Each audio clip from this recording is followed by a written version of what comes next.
السلام علیکم و رحمت الله و برکاته. موضوع امروز باب عصیان، یعنی آن احساسی که دریچه یا دروازه ای را به سوی گناه کبیره باز میکنه می باشه. باید بدانیم که شروعات هر نوع گناه رابطه با احساسات ما داره و نفس انسان همیشه به اثر تحریکات درونی خود ما و یا حالات بیرونی آماده سرکشی است و در پهلو وقتی که شیطان میبینه که انسان مسلمان در یک عمل بین خیر و شر متردد است، اینجاست که دیگه دست به کار میشه و ذریعه وسواس کردنهای خود در این تردد و شک در تحریک نمودن به سوی انجام گناه خود بیدخل نمیمانه و خود با نفس نامطمئن فرد اما هنگ ساخته او را وادار به گناه میکنه. پس دانستیم که دشمن سرسخت ما نفس خود ما و شیطان است و نگذاریم که نفس ما و شیطان بالای ما حاوی شده طغیان کنه و در اخیر ما از جمله عاصیان و غافلان محسوب شویم. از جمله این احساسات منفی که بعضی ها پرورش میدهند مثل حقارت یا کمتری و خود را کوچک بینی، چنین مرض مهلک است که بر علاوه از خود، یعنی خود فرد، دیگران را هم ضربه میزنه و همچون موریانه انسان از درون میخوره و به ضعف روانی دچار میسازه و در آخر باعث کینه و حسادت و بغض در انسان ها می شود. بزرگترین و آغاز از این مشکل یا این مرض بدبختانه که از دوران طفولیت یا نوجوانی ذریعه عزیزترین افراد که عبارت از والدین، فامیل و همچنان آموزگاران است می باشه و در این افراد جامعه طبعا که آنها هم دست دارن. این حسی که بر انسان رخ میده تبعیض نژادی یا تعلق داشتن به گروه اقلیت جامعه، تناقض جسمی، نداشتن تحصیلات کافی و در اخیر ناتوانی در رسیدن به اهداف در بزرگسالی منشأ این احساس و شمار میره. اکثر والدین بدون این که باشه یا متوجه شود که به خاطر برآورده نمودن خواهشات خود ضربه روحی به اولاد خود میزنن، والدین بالای اولاد حق دارن و توقعشان هم غلط نیست. ولی والدین گرامی و یا آموزگاران، استادان عزیز، شمایی که از یک طفل و یا یک نوجوان توقع دارین که والدین میخواین که اولاد قابل افتخار ما و شما باشه، یا یک استادا شاگردای لایق بسیار همیشه دوست دارن و اگر ما میبینیم که اولاد ما یک کار را نمیتونه، یک بار، دو بار، سه بار ملاحظه کردیم، این مانا را میته که ما باید خود قانع بسازیم، نمانیم که اولاد خود از ذریعه خواهشات خود که نمیتونیم به او برسیم تحقیر توهین کنیم، او را مقایسه کنیم با خیش قوم خود، با اولادای دوستای خود یا استادا او را به امرای دیگه شاگردا مقایسه کنه. این سر روان طفل، سر ذهنیت طفل یا نوجوانان، روانشان بسیار تاثیر بد داشته می باشه و اموز خود همیشه حقیر احساس میکنن و بسیار خود را کم میبینن. همگی ما ذمه دار هستیم که باید دمی مسائل توجه کنیم و نگذاریم که اطفال و جوانان ما به این رقم، به این احساس گرفتار شوند. والله تا درک پیدا نکنیم و یا تا انسانها با احساس و درک یکی دیگه خود را درک نکنن و حالات روانی و ذهنی و اقتصادی و جسمی یکی دیگه خود درک نکنن، این جامعه هرگز اصلاح نمیشه و در این جامعه ما هرگز درد و رنج ختم نمیشه. طعنه دادن اولاد، شاگرد، لطکوب کردن، توهین کردن و جز بدبختی دیگه هیچ چیزی را باعث نمیشه. انسان هرگز در پیدایش خود اختیار نداشته و نخواهد داشت. ای که در کدام قوم، کدام قبیله، کدام فامیل پیدا میشه، فامیلش کی است، چی است، رنگش، پوستش، شکلش چطور است، به کدام زبان تکلم میکنه، آیا می انسان از خود اختیار داره؟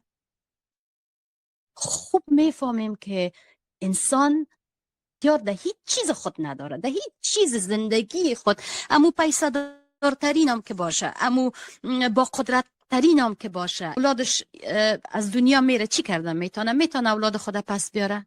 نه. یا عزیزش از دست بده؟ میتونه؟ نه. چرا؟ به خاطر که امو تو که از دست دادن کسی به اختیار ما نیسته، مریضی ما در اختیار ما نیسته، و نمود پیدایش فطری ما در هر خانه و هر فامیل و هر قوم هم به اختیار ما نیسته. اصلا ما اختیار نداریم. و بزرگترین مثال عدل دین مبین اسلام دینمیست که تبعیض در هیچ مورد درباره انسان ها نداره. از وقت خالق همه مشترک است، از یک آدم و یک حوا، هم والدین و هم به صورت مهمتر که خالق، دو چیز بسیار مهم از کل بنی بشر، از کل کافر و مسلمان و مشرک و منافق و هر چی که هست، این دو چیز مشترک است، خالقش و والدینش. و ای که همگی از همدیگر متفاوت به رنگ و زبان و قوم قبیله و غیره هستند، صرف به خاطر ازیسته که یکی دیگه خدا بشناسن. الله متعال فرموده ان اکرمکم عند الله اتقاکم، بنیاد عزت و شرافت نزد الله متعال فقط تقواست و بس، دیگه هیچ چیز نی، فقط تقوا. نسل، رنگ، زبان، پیشه، جنس هیچ معنای نداره پیش الله سبحانه و تعالی و پیش این مؤمنین هم باید نداشته باشه.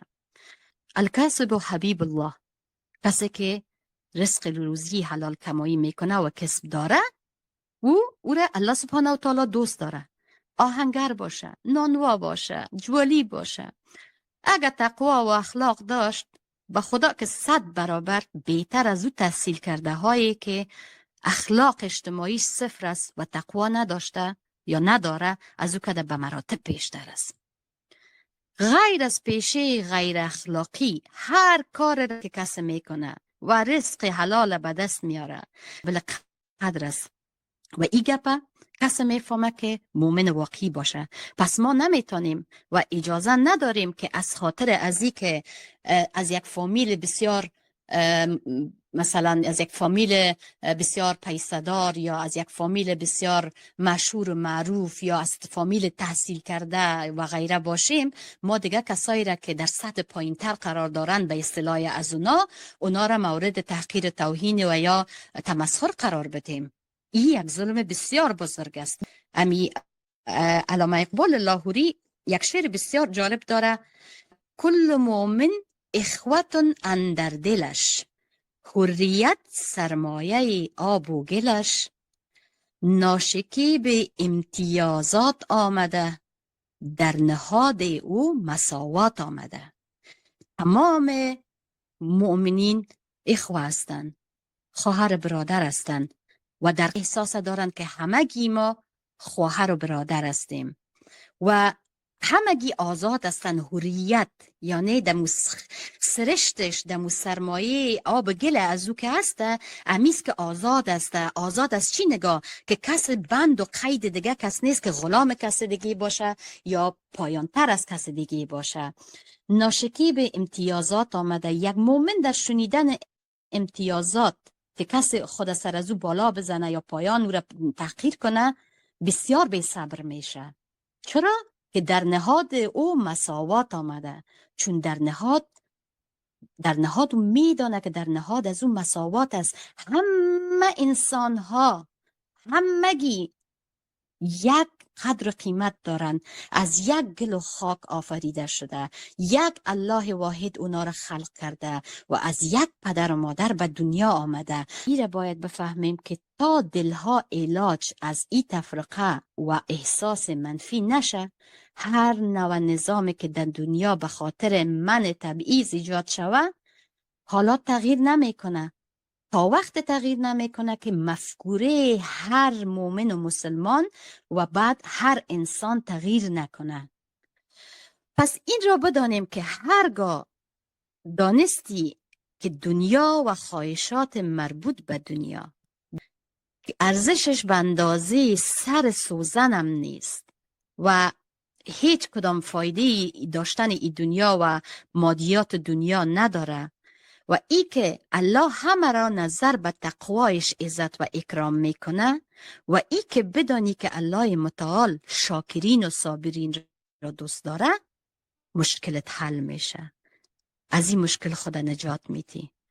در سوره ابراهیم آیه 7 الله سبحانه و تعالی می فرماید اگر شکرگزار نعمت هایم بودین بیشتر عطا برتان خواهم کرد. اگر شکرگزار باشی هرگز به احساس حقارت مواجه نمیشی. ولی شکرگزار وقتی شده میتونی که قناعت حاصل کنی. قناعت که داشتی شکرگزار میشی و با داده های الله متعال باید قانع باشی و فکر کنی به چیزها و نعمتهایی که داری. تنها میره فکر کنم یه اکسیژن مفتره که نفس میکشی و میگیری. کسایی را پرسان کو که مریض هستن و نفس کشیده نمیتونن. امی قوت بینایی، گویایی یا هر عضو وجودت که میبینی، مثلا که تو فکر میکنی که او صاحب همه چیز است، چیزهایی را شاید نداشته باشه که تو داری ولی تو نمیبینی. پس این کار باعث میشه که دروازه خطرناک حسادت برویت باز کنی. چرا وقتی که تو نرسی به یک مسئله چی میکنی که حسود میشی. تا بعض کسا این کار باعث میشه که به یک نفر دیگه ضرر برسانه، حتی به جادو، به تعویض و به امثال هم مسائل میپردازن. چرا؟ به خاطر که قناعت ندارن امرای داشتگی های خود. چی میشه؟ که باعث میشه که به گناه ها داخل شود. اینمی عمل باعث میشه که تو درهای حسادت، بغض و کینه رو بروی باز بکنی.